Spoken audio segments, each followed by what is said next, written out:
name is Sara, Dietschy runs the PG. Today we are talking about the iPhone 13 Pros. This is kind of my part 2 from my first initial unboxing video. I'll link down in the description below. Shout out to Casetify for sponsoring this video. And yes, I am Sara, Dietschy runs the PG.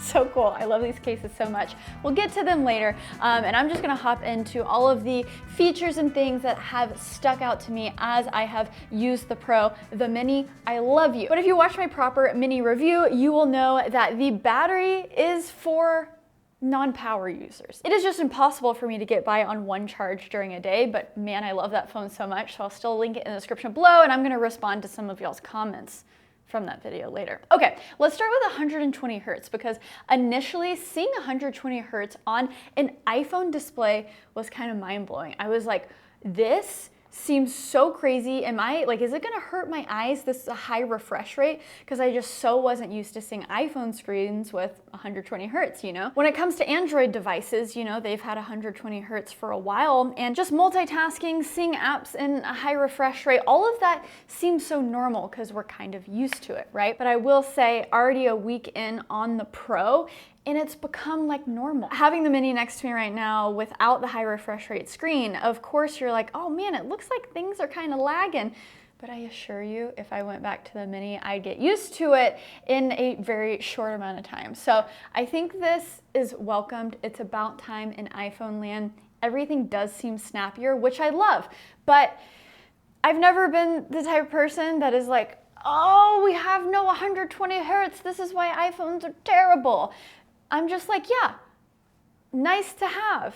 I am also an avid Twitter user, so I will say just the snappiness of the timeline is well appreciated. I should stop using Twitter so much. So I'm sure you know by now, but some of the biggest differences between the 13 and the Pro are things like the ultra wide has macro mode, so you can shoot up super close, the high refresh rate screen, and then also the sensors of the ultra wide and wide are just a little bit bigger. They just let in a little bit more light. However, you still get that sensor bump from the iPhone 12 to the iPhone 13. So everyone is getting sensor bumps, bigger sensors, better in low light, fantastic. But I would say now the biggest discrepancy between the normal iPhone 13 and the Pros, especially the Mini, is the battery life. I think with these incremental updates, which you have to remember, the iPhone 13 is basically like a 12S, right? I think a lot of times when events happen, they'll release things, we'll be like, why did you release that? We just want better battery life and like, you know, better camera. Like people say that all the time. Why can't you just give us better battery life? And now Apple has gotten to the point where it's actually absurd. Like this iPhone 13 Pro Max, this is the bigger one, and the iPhone 13 Pro is just right below it. It's absurd. Like the amount of battery life on this is crazy. I didn't even charge my phone yesterday. It's 4:30 p.m. and I still have 38% left. The reason why it's 38% at 4 is because I just didn't charge my phone. I used 55% of the phone battery yesterday. I mean, it's crazy. To be honest, I don't know if this is a Pro video or like a Mini versus the Pro because I have such a love-hate relationship with the Mini. But another reason why I have to go with the Pros over the Mini, and this is the most niche reason of all time, my Tesla Model Y, the wireless charging station is vertical. So small phones, and I tweeted about this, you guys just had a field day on this tweet. They don't work because the charging coil is up just a little bit too high. So I can charge the Pro phones with no problem. And I think that was one of the questions, like, why can't you just charge the phone throughout the day? One is just things get too hectic and I just never think of it, right? But two, I can't charge my phone without putting something beneath it and then it kind of falls off and it's just, the picture will explain this. But yeah, that's like the most niche reason ever. Moving on. When it comes to the cameras, of course, the Pro has the telephoto lens, which we got a little bit extra reach this year. It's 3 times instead of 2 times. You don't have the telephoto on the normal 13. And like I said before, the Pro sensors of the cameras are just a little bit bigger. They do a little bit better in low light. Remember, you're getting a huge ultra wide upgrade on both phones, and that's going to perform much better in low light. One unexpected thing that I have just actually really loved is the ability to take macro photos on the Pro with the ultra wide lens. It just comes in handy, and I'm just really obnoxious, and I just get in Judy's face, my cat, you know, my cat, my new cat that I have. And something I forgot to mention with the iPhone 13 unboxing. So the way it is now, if you're shooting with a wide camera and you get really close to something, it'll automatically switch to the ultra wide so you can shoot it in macro. That got kind of annoying to people because they wanted to stay in the wide camera, right? So in a future update, I'm pretty sure it's 15.1, they are going to fix that where you can manually toggle in between the ultra wide and the wide for macro so it won't automatically switch on you. I probably should have talked about this first, but my personal favorite feature is ProRes on the iPhone 13 Pros. Now, if you have the Pro with 128 gigs of storage, you are going to be limited to only 1080 at 30 frames per second because ProRes file sizes are huge. So if you're a video person and you're gonna use this a lot, definitely go with the 1 terabyte Pro option, even though I know it has a steep price tag. I actually filmed my entire iPhone 13 mini review video on the 13 Pro Max using the ProRes update in Filmic Pro. And so we're gonna break that down a little bit, but before we get into that, thank you so much, Casetify, for sponsoring this video. If you like what you see here, casetify.com/peachy. Each case is made from 65% recycled and plant-based material, and the packaging is 100% recycled. Yay! Planet Earth. One of the most important features is drop protection. The QI-Tech 2.0 allows for shock absorption and protection as high as almost 10 feet, which we're gonna do right now. All right, drop test commencing. This is a very large hat. We need to show you what it looks like before. Get some close-ups, yeah? All right, here we go. All right, ladies and gents, this is terrifying. I don't want to be doing this, everyone, okay? But it's for the content. You ready? 3, 2, 1.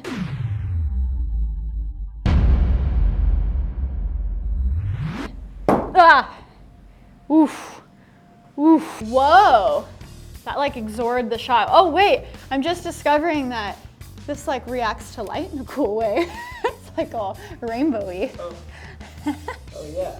I don't even think the edges were affected. Do you see anything? No, it looks good. This is an example of their impact cases. So you have great protection all around the phone. This is the Ultra Impact case. As you see, there are huge bumpers on the side, which are just going to ultra protect your phone. Casetify literally has one of the largest collections of colors and designs to fit your look. They have so many prints to choose from. They're just gorgeous. As you can see here, this is the pink iPhone 13, and the pink and blue clouds is just vibey, all of the vibes. And as you can see, you can do custom prints. You choose the design, the font, the colors you want, and it's just so fun to add your own personality to your new iPhone 13 or past iPhone. The cases are capable of wireless charging and 5G, and they also have something called Defensify, which is an antimicrobial coating that kills 99% of bacteria by preventing the growth of microbes. So if you want to check out Casetify for yourself, go to casetify.com/peachy to get 15% off of your order. Boom, love it. Thanks Casetify for sponsoring this video. Okay, so let's talk a little bit more about ProRes. All right, let's talk ProRes, and I had to break out the M1 MacBook Pro again because plot twist, I was a little bit wrong about something. I know. It is possible. In my iPhone 13 mini review, I mentioned one of the biggest points about ProRes that is so great is, hey, it's going to make it more friendly to edit iPhone footage when you're on a Windows machine, when you're using Premiere. A lot of people who have a perfect workflow edit on Macs, they edit in Final Cut. So that super compressed footage that Apple does a really great job actually with that HVEC compression, it's just super smooth.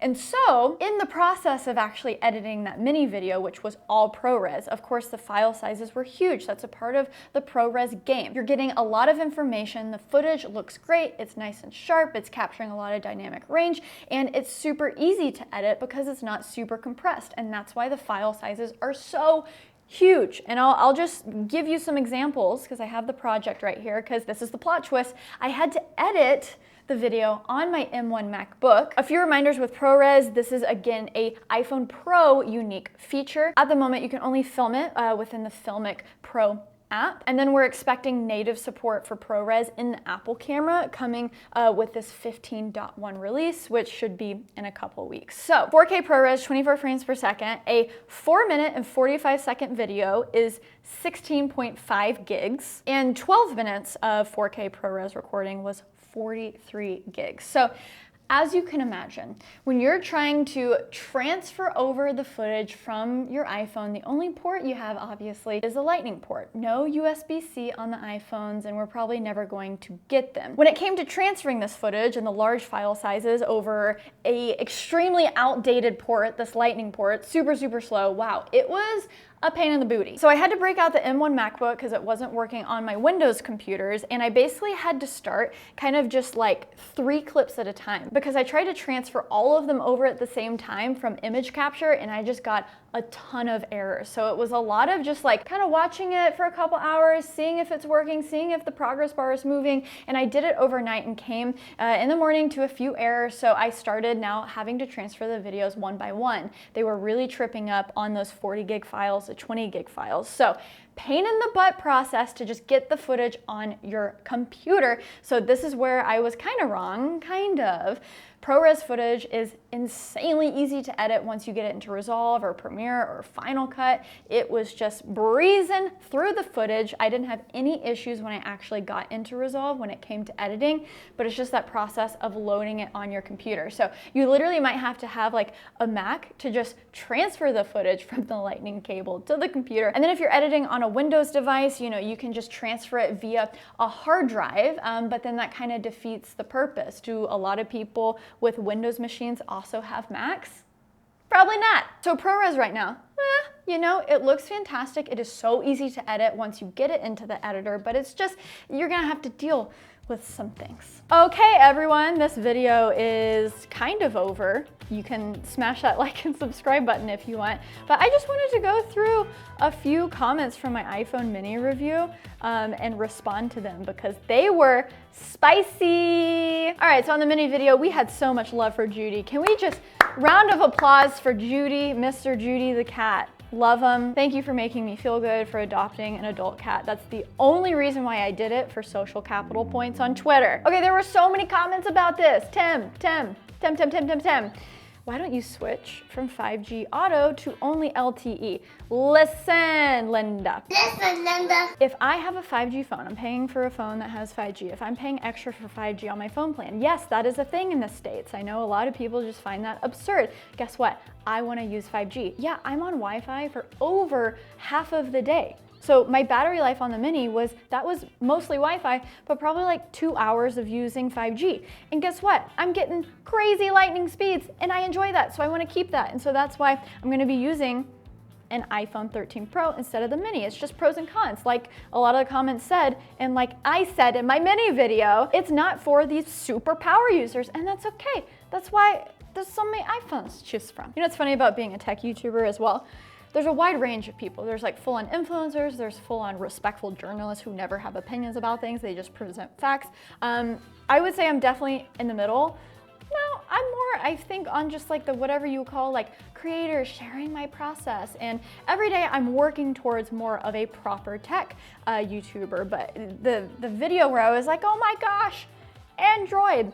That was like legit. I have never in my entire tech YouTube career had 2 phones where I can actually review both the Android and iPhone operating system.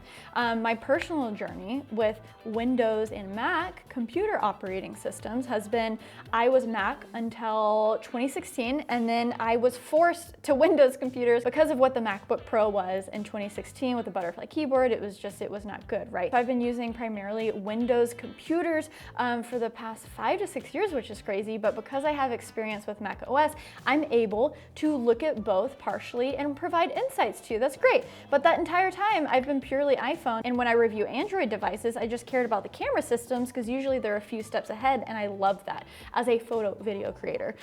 So really that video in this past year was just me saying, hey guys, like a lot of other tech YouTubers, I'm now 2-phoning it. I have a purpose to use this flip. I love the flip, and you're gonna have a new perspective now from someone who's been on iPhone for years and years and years, who understands tech, now using Android more. And I'm gonna try to be like other tech YouTubers and actually review Android devices, if that's okay with you guys. You guys are a passionate bunch of people. The Mac OS versus Windows and iPhone versus Android, And this versus that, kale versus spinach. That's what my body has been doing recently. If you follow me on Twitter and Instagram, I am very anti-kale now. This can be a whole video on itself, really.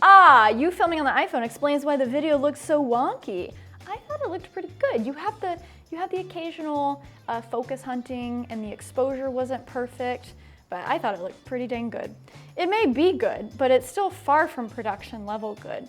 It kind of looks like lower frame rate video, and the audio often seemed not to sync up perfectly. Okay, I know I started this sarcastically, but yes, that actually is a problem. The audio sync issues, specifically when using Filmic and ProRes, that was an issue, but even with normal iPhone clips, filming HVEC, I have had audio sync issues. So I am so sorry. I started off sarcastic on that comment. You're correct. Turn off 5G. I have a mini and it lasts me all day with about 3 to 5 hours of screen on time. That's not good. 3 to 5 hours of screen on time? I love it so much, really dreading being forced to upgrade to a larger phone again. Okay, so you're saying that that's bad. Okay. But no, I'm not turning off 5G. We've been talking about 5G for like 5 years now and it's finally relevant. It's not a complete marketing scam, so I'm gonna use it now. Chris Nelle, lasts all day for me. Been on for 16 hours and still at 50%. A mini? Not everyone is glued to their phone every minute of the day. Okay, so not 16 hours screen time. You've just had it on for 16 hours and you check it every now and then. That's okay, Chris, good for you. I am so proud of you. You're not glued to your phone like Maya. You do know that AT&T supports true 5G, right? I'm using it right now, but it wasn't automatic. I had to upgrade to a 5G plan, go figure. Anyways, I'm sure your new carrier is awesome. I'm not saying I love AT&T, but did my voice just crack? But wanted others to know if they have them to make sure they upgrade plans when necessary. Yes, I did notice that, but Brandon, I'm actually literally on the highest 5G plan on AT&T. Maybe I need to check in again. So I was occasionally getting 5GE, sometimes normal 5G, but it was never like that ultra wideband 5G that I'm getting with Verizon, like 1,000 download, 100 upload. Man, that's crazy. That's literally faster than the internet I have at home. Actually, I thought it was your A7S III with a shitty lens. Still very impressed for an iPhone. I love that comment. That was one of my favorite comments ever. Hey, I think it's pretty good if a $1,000 phone looks like a $3,000 mirrorless camera with a crappy lens. I'll take that. iOS 15 defaults to turn on all of your notifications, and that kills battery life. After iOS 15 update, go manually turn off all the ones you don't need. I've already done that. What do you think? I'm a noob? But I do have a lot of notifications that I need. Gmail notifications, I do have the filter on. That's like my most important one, so I don't get all my spam mail and stuff like that. I don't get crazy notifications on Twitter and Instagram. It's just DMs, so don't worry about me. Don't worry about it. Big Crypto Mike. It's kind of weird how all these content creators are pushing the mini this year. It's a conspiracy. The mini, okay, you know what's so funny? So I get comments like this, where my iPhone 13 mini review, a comment like that is like, oh my God, your video was overwhelmingly positive. Apple must be paying you for a review like this. And then literally a comment right underneath it was like, you're just trying to capitalize on negativity, talking about how bad the battery life is because you just want views. Boo, you're just being negative to be negative. So what is it? I actually saw the white balance changes here and there and was like, question mark, question mark? Is this being filmed on an iPhone? Yeah, you got it. There's definitely some tells when it comes to recording with iPhone.